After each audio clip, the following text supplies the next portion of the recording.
ನಮಸ್ಕಾರ ಸ್ನೇಹಿತರೆ, ಮತ್ತೊಂದು ಸ್ಪೆಷಲ್ ವಿಡಿಯೋಗೆ. ಸಿನಿಮಾದಲ್ಲಿ ಹೀರೋ ಎಷ್ಟು ಮುಖ್ಯವೋ, ಪ್ರೇಕ್ಷಕರನ್ನು ನಗಿಸಿ ಮನರಂಜಿಸುವ ಕಾಮಿಡಿಯನ್ಗಳು ಅಷ್ಟೇ ಮುಖ್ಯ. ಆದರೆ ಈ ಸ್ಟಾರ್ ಕಾಮಿಡಿಯನ್ಗಳು ಒಂದು ಸಿನಿಮಾಗೆ ಎಷ್ಟು ಸಂಭಾವನೆ ಪಡೆಯುತ್ತಾರೆ ಗೊತ್ತಾ? ಇಂದಿನ ವಿಡಿಯೋದಲ್ಲಿ ಕನ್ನಡ ಚಿತ್ರರಂಗದ ಜನಪ್ರಿಯ ಕಾಮಿಡಿಯನ್ ಕಲಾವಿದರ ಅಂದಾಜು ಸಂಭಾವನೆ ಬಗ್ಗೆ ತಿಳಿದುಕೊಳ್ಳೋಣ. ನಮ್ಮ first A Kannada YouTube channel ಅನ್ನು ಸಬ್ಸ್ಕ್ರೈಬ್ ಮಾಡಿಕೊಂಡಿಲ್ಲ ಅಂದ್ರೆ ಈಗಲೇ ಮಾಡಿಕೊಳ್ಳಿ. ಮತ್ತೆ ಪಕ್ಕದಲ್ಲಿ ಕಾಣುವಂತಹ ಬೆಲ್ ಐಕಾನ್ ಅನ್ನು ಮಿಸ್ ಮಾಡದೆ ಕ್ಲಿಕ್ ಮಾಡಿ. ಈ ಸಾಲಿನಲ್ಲಿ ಮೊದಲಿಗೆ ಕಾಣಿಸಿಕೊಳ್ಳುವುದು. ಇತ್ತೀಚಿನ ದಿನಗಳಲ್ಲಿ Gilli Nataraj Bigg Boss Kannada season 12ರ ಟ್ರೋಫಿ ಗೆದ್ದು ಇತಿಹಾಸ ಸೃಷ್ಟಿಸಿದ ಕತೆ. ಒಬ್ಬ ಸಾಮಾನ್ಯ ಮನರಂಜಕ ಜಗತ್ತನ್ನೇ ಗೆಲ್ಲಬಹುದು ಎಂಬುದಕ್ಕೆ ಸಾಕ್ಷಿ. 2026ರ ಜನವರಿಯಲ್ಲಿ ಮುಕ್ತಾಯಗೊಂಡ ಈ ಸೀಸನ್ನಲ್ಲಿ ಗಿಲ್ಲಿ ನಟ ಅವರ ಜರ್ನಿ ಅತ್ಯಂತ ರೋಮಾಂಚನಕಾರಿಯಾಗಿತ್ತು ಮತ್ತು ಜನರ ಮನಸ್ಸು ಗೆದ್ದಿತು. ಕನ್ನಡ ಚಿತ್ರರಂಗದಲ್ಲಿ ವೇಗವಾಗಿ ಬೆಳವಣಿಗೆ ಕಾಣುತ್ತಿರುವಂತಹ ಹಾಸ್ಯ ಕಲಾವಿದ. ತಮ್ಮ ವಿಭಿನ್ನ ಮ್ಯಾನರಿಸಂ ಮೂಲಕ ಕನ್ನಡ ಆಡಿಯನ್ಸ್ನ ಮನಸ್ಸು ಗೆಲ್ಲುತ್ತಿದ್ದಾರೆ. ಇನ್ನು ಗಿಲ್ಲಿ ನಟ್ ಅವರ ಸಂಭಾವನೆ ಬಗ್ಗೆ ಮಾತನಾಡುವುದಾದರೆ, ದಿನಕ್ಕೆ 50ರಿಂದ 70 ಸಾವಿರ ರೂಪಾಯಿ ಸಂಭಾವನೆಯನ್ನು ಇವರು ಪಡೆದುಕೊಳ್ಳುತ್ತಾರೆ. ಎರಡನೆಯದಾಗಿ ಶಿವರಾಜ್ ಕೆ.ಆರ್.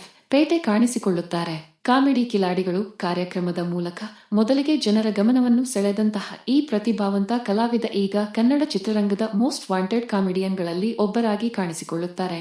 ಬಹುತೇಕ ಕನ್ನಡ ಚಿತ್ರರಂಗದ ಎಲ್ಲಾ ದೊಡ್ಡ ಸ್ಟಾರ್ಗಳ ಸಿನಿಮಾದಲ್ಲಿ ಕಾಮಿಡಿಯನ್ ಆಗಿ ಶಿವರಾಜ್ ಕೆ.ಆರ್. ಪೇಟೆ ಕಾಣಿಸಿಕೊಂಡಿದ್ದಾರೆ. ಮುಂದಿನ ದಿನಗಳಲ್ಲಿ ಕನ್ನಡ ಚಿತ್ರರಂಗದಲ್ಲಿ ಇನ್ನಷ್ಟು ಅವಕಾಶಗಳು ಸಿಕ್ಕರೆ ಖಂಡಿತವಾಗಿ ಶಿವರಾಜ್ ಕೆ.ಆರ್. ಪೇಟೆ ಮುಂದೊಂದು ದಿನ ಟಾಪ್ ಕಲಾವಿದ ಆಗಿ ಕಾಣಿಸಿಕೊಳ್ಳುವುದರಲ್ಲಿ ಯಾವುದೇ ಅನುಮಾನ ಇಲ್ಲ.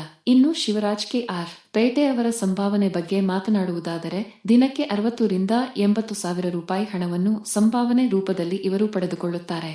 ಮಂಡ್ಯ ರಮೇಶ್ ಕೂಡ ಈ ಸಾಲಿನಲ್ಲಿ ಕಾಣಿಸಿಕೊಳ್ಳುತ್ತಾರೆ. ಕನ್ನಡ ಚಿತ್ರರಂಗದಲ್ಲಿ ಸಾಕಷ್ಟು ವರ್ಷಗಳಿಂದಲೂ ಕೂಡ ಹಾಸ್ಯ ಕಲಾವಿದನಾಗಿ ಕಾಣಿಸಿಕೊಂಡಿರುವಂತಹ, ರಂಗಭೂಮಿ ಹಿನ್ನೆಲೆ ಹೊಂದಿರುವಂತಹ ಕಲಾವಿದ. ಯಾವುದೇ ರೀತಿಯ ಪಾತ್ರ ನೀಡಿದರೂ ಕೂಡ ಅದಕ್ಕೆ ನ್ಯಾಯವನ್ನು ಒದಗಿಸುವಂತಹ ನಟನೆ ಮಾಡುತ್ತಾರೆ ನಮ್ಮ ಮಂಡ್ಯ ರಮೇಶ್. ಇತ್ತೀಚಿನ ದಿನಗಳಲ್ಲಿ ಮಂಡ್ಯ ರಮೇಶ್ ಚಿತ್ರಗಳಲ್ಲಿ ಕಾಣಿಸಿಕೊಳ್ಳುವುದು ಕಡಿಮೆಯಾಗಿದೆ. ಆದರೂ ಕೂಡ ಅವರ ಬೇಡಿಕೆ ಮಾತ್ರ ಕಡಿಮೆಯಾಗಿಲ್ಲ. ಇನ್ನು ಮಂಡ್ಯ ರಮೇಶ್ ಅವರು ದಿನವೊಂದಕ್ಕೆ 50 ಸಾವಿರ ರೂಪಾಯಿ ಸಂಭಾವನೆಯನ್ನು ಸಿನಿಮಾಗೆ ಪಡೆದುಕೊಳ್ಳುತ್ತಾರಂತೆ.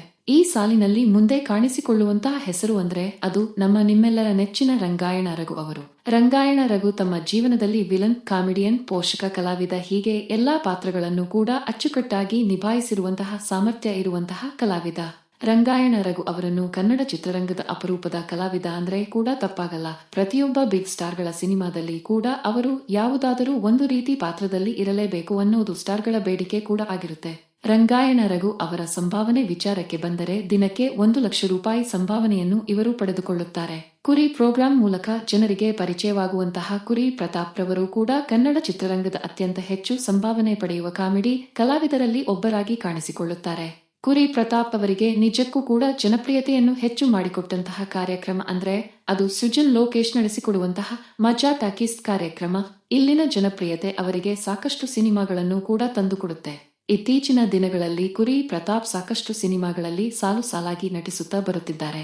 ಇನ್ನು ಅವರು ದಿನಕ್ಕೆ 65 ಸಾವಿರ ರೂಪಾಯಿ ಸಂಭಾವನೆಯನ್ನು ಪಡೆದುಕೊಳ್ಳುತ್ತಾರಂತೆ. ತಬ್ಲಾ ನಾಣಿ ಕೂಡ ಈ ಸಾಲಿನಲ್ಲಿ ಕಾಣಿಸಿಕೊಳ್ಳುವಂತಹ ಹಾಸ್ಯ ಕಲಾವಿದ.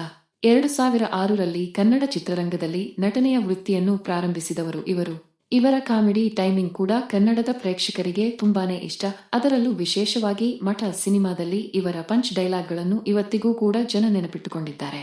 ಕಾಮಿಡಿ ಪಾತ್ರದಿಂದ ಹಿಡಿದು ಪೋಷಕ ಪಾತ್ರದವರೆಗೆ ಎಲ್ಲಾ ಪಾತ್ರಗಳನ್ನು ಕೂಡ ಅಚ್ಚುಕಟ್ಟಾಗಿ ನಿಭಾಯಿಸುವಂತಹ ಕಲೆಯನ್ನು ತಬ್ಲಾ ನಾಣಿ ಹೊಂದಿದ್ದಾರೆ.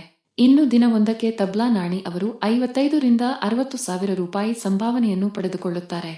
ಎರಡನೇ ಸ್ಥಾನದಲ್ಲಿ ಸದ್ಯದ ಮಟ್ಟಿಗೆ ಕನ್ನಡ ಚಿತ್ರರಂಗದ ಕಾಮಿಡಿ ಸೆನ್ಸೇಷನ್ ಆಗಿರುವಂತಹ ಚಿಕ್ಕಣ್ಣ ಕಾಣಿಸಿಕೊಳ್ಳುತ್ತಾರೆ. ಒಂದು ಸಮಯದಲ್ಲಿ 200 ರೂಪಾಯಿಗೋಸ್ಕರ ಗಾರೆ ಕೆಲಸವನ್ನು ಜೀವನೋಪಾಯಕ್ಕಾಗಿ ಮಾಡ್ತಾ ಇದ್ದಂತಹ ಚಿಕ್ಕಣ್ಣ ಇವತ್ತು ಒಂದು ದಿನಕ್ಕೆ 1.5 ಲಕ್ಷದಿಂದ 2 ಲಕ್ಷದವರೆಗೆ ಸಂಭಾವನೆಯನ್ನು ಪಡೆದುಕೊಳ್ಳುತ್ತಾರೆ. ಆ ರೇಂಜ್ನಲ್ಲಿ ಕನ್ನಡ ಚಿತ್ರರಂಗದಲ್ಲಿ ಬೆಳೆದು ನಿಂತಿದ್ದಾರೆ ಅಂದ್ರೆ ನಿಜಕ್ಕೂ ಕೂಡ ಅವರ ಜೀವನ ಪ್ರತಿಯೊಬ್ಬರಿಗೂ ಸ್ಫೂರ್ತಿದಾಯಕ ಅಂತ ಹೇಳಬಹುದು.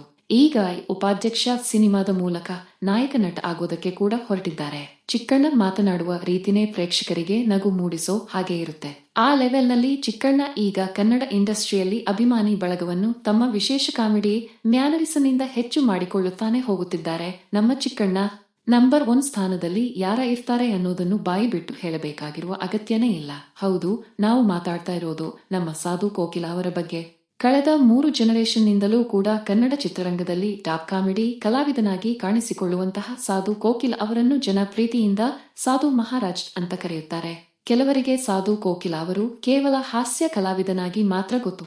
ಆದರೆ ಅವರೊಬ್ಬ ಅತ್ಯದ್ಭುತ ಮ್ಯೂಸಿಕ್ ಡೈರೆಕ್ಟರ್ ಅನ್ನೋದನ್ನು ಕೂಡ ನೀವು ಇಲ್ಲಿ ಗಮನಿಸಲೇಬೇಕಾಗುತ್ತೆ. ಇನ್ನು ಹಾಸ್ಯ ಕಲಾವಿದನಾಗಿ ಕಾಣಿಸಿಕೊಳ್ಳುವುದಕ್ಕೆ ಸಾಧು ಕೋಕಿಲ್ ಅವರು ದಿನವೊಂದಕ್ಕೆ 2 ರಿಂದ 3 ಲಕ್ಷ ರೂಪಾಯಿ ಸಂಭಾವನೆಯನ್ನು ಚಾರ್ಜ್ ಮಾಡ್ತಾರೆ. ಕೆಲವೊಂದು ಸಿನಿಮಾಗಳಲ್ಲಿ ಹೀರೋ ಪರ್ಫಾರ್ಮೆನ್ಸ್ ಕೂಡ ಸಾಧು ಕೋಕಿಲ್ ಅವರ ಪರ್ಫಾರ್ಮೆನ್ಸ್ ಮುಂದೆ ಮಂಗಾಗ್ಬಿಡೋ ರೇಂಜ್ನಲ್ಲಿ ಸಾಧು ಕೋಕಿಲ್ ಅವರು ಪರ್ಫಾರ್ಮ್ ಮಾಡ್ತಾರೆ. ಹೀಗಾಗಿ ಅವರು ಇಷ್ಟೊಂದು ದುಬಾರಿ ಸಂಭಾವನೆಯನ್ನು ಪಡೆದುಕೊಳ್ಳುವುದರಲ್ಲಿ ಕೂಡ ಒಂದು ಅರ್ಥ ಇದೆ. ಇವರೇ ಸ್ನೇಹಿತರೆ ನಮ್ಮ ಕನ್ನಡ ಚಿತ್ರರಂಗದ ಅತ್ಯಂತ ಹೆಚ್ಚು ಸಂಭಾವನೆಯನ್ನು ಪಡೆದುಕೊಳ್ಳುವಂತಹ ಕಾಮಿಡಿ ಕಲಾವಿದರು.